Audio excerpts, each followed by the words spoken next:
এবার আপনাদের একটি ভয়ঙ্কর ছবি দেখাবো। ঘুরতে গিয়ে নদীতে আটকে গাড়ি, জলবন্দি একাধিক পর্যটক। জানা গিয়েছে মঙ্গলবার বিকেলে একটি গাড়ি নিয়ে কিছু পর্যটক দুধিয়া এলাকায় বেড়াতে গিয়েছিলেন।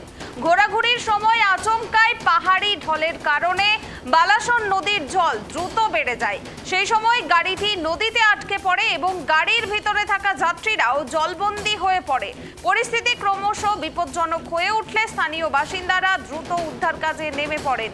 খবর পেয়ে ঘটনাস্থলে পৌঁছায় গাড়িধুরা থানার পুলিশও। বিস্তারিত জানবো, টেলিফোনে রয়েছেন প্রতিনিধি অংশুমান। অংশুমান, ঘুরতে গিয়ে নদীতে আটকে গাড়ি, জলবন্দি একাধিক পর্যটক, শেষ পর্যন্ত কি তাদেরকে উদ্ধার করা গিয়েছে, কি জানা যাচ্ছে? বিকেলবেলা শিলিগুড়ি থেকে বেশ কিছু স্থানীয় মানুষজন তারা দুধিয়াতে ঘোরার জন্য চলে যায় এবং দুধিয়াতে গিয়ে স্বাভাবিকভাবে পাহাড়ি নদীর অন্যতম আকর্ষণে তারা নদীর মধ্যেও নামে এবং অতি উৎসাহী হয়ে গাড়ি নিয়ে নদীর কিছুটা অংশ তারা পার হয়ে একটি যেখানে চড়া ছিল সেই জায়গাটা চলে যায় এবং সেখানে তারা ঘোরাঘুরি করতে থাকে। আচমকাই নদীর জল হঠাৎ করে বাড়তে শুরু করলে স্থানীয় বাসিন্দারা যারা ছিলেন তারা বারবার করে ওদেরকে সতর্ক করা সত্ত্বেও তারা কিন্তু নদীর এপারে চলে আসতে ব্যর্থ হয়।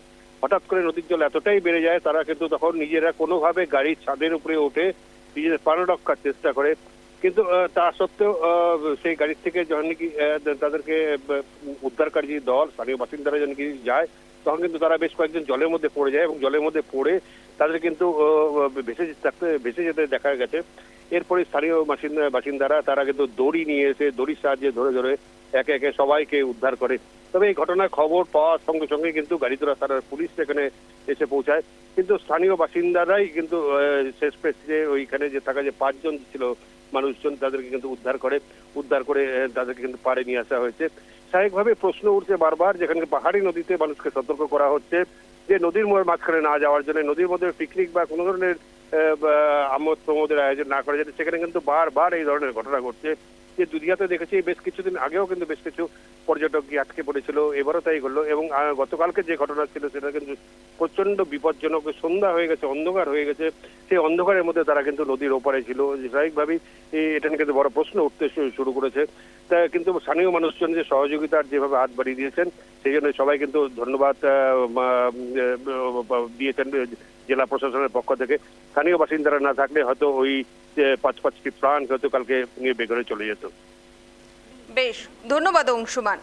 অর্থাৎ একেবারে ভয়াবহ চিত্র, মাঝ নদীতে আটকে গাড়ি এবং পর্যটকরা গাড়ির ওপরে উঠে প্রাণ বাঁচানোর চেষ্টা করেন। শেষ পর্যন্ত স্থানীয় পুলিশ এবং স্থানীয় বাসিন্দাদের তৎপরতায় তাদেরকে উদ্ধার করা গিয়েছে। তবে নদীর স্রোত বেড়ে যাওয়ায় গাড়িটি সেখানেই আটকে থাকে।